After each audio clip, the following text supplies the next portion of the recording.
और अपन बार बार जयकार क्यों लगाते हैं? ये भी एक बड़ी सुंदर बात है, एक विचारणीय प्रश्न है।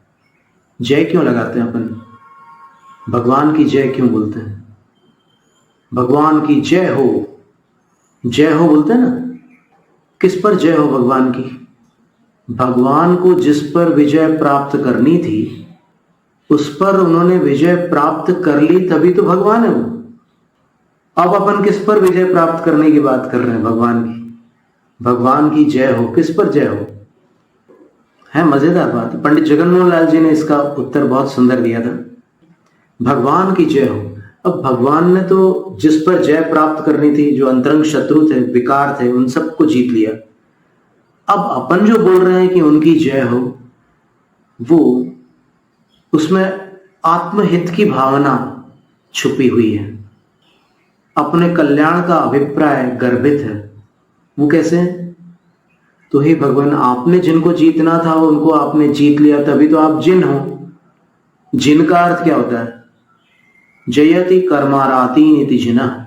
कर्म शत्रु पर विजय प्राप्त करने वालों को जिन कहते हैं। और जिनेंद्र किनको कहते हैं? कर्म शत्रुओं को जीतने वालों के जो इंद्र है, अर्थात जो जिनों के प्रधान है, जिनों के बीच जो प्रमुख है, उनको जिनेंद्र कहते हैं। तो तीर्थंकर हो गए जिनेंद्र। तो आपने सब कुछ जीत लिया। आपको जो जीतने थे, जो शत्रु जीतने थे, वो जीत लिया आपने। अब मैं आपका एक भक्त हूं, मैं जिन भक्त हूं। मैं आपके निकट आना चाहता हूं, और आपके निकट तब तक नहीं आ सकता जब तक मेरे कर्म रूपी शत्रु अवरोध डालते रहेंगे, मुझे बाधित करते रहेंगे, मुझे विकारी बनाते रहेंगे, मुझे भ्रमित करते रहेंगे। इसलिए हे भगवान, आपकी मेरे कर्मों पर भी विजय हो, अर्थात आप मेरे कर्मों को जीतो। मुझे इतनी मदद दो कि निश्चय से तो मेरे कर्मों को मुझे ही जीतना है, लेकिन व्यवहार से मुझे आपकी शक्ति आवश्यक है। मैं तो दुर्बल हूं और मुझे शक्ति कहां से प्राप्त होगी? आपके अतिरिक्त मुझे शक्ति कौन देगा?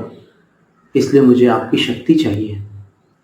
और आप मुझे शक्ति दोगे तो मैं उस शक्ति का श्रेय अपने को नहीं दूंगा। मैं ये नहीं कहूंगा कि मुझे जो शक्ति मिली थी उस शक्ति से मैंने कर्मों को जीता। मैं यही कहूंगा कि आपने मेरे कर्मों पर विजय प्राप्त की।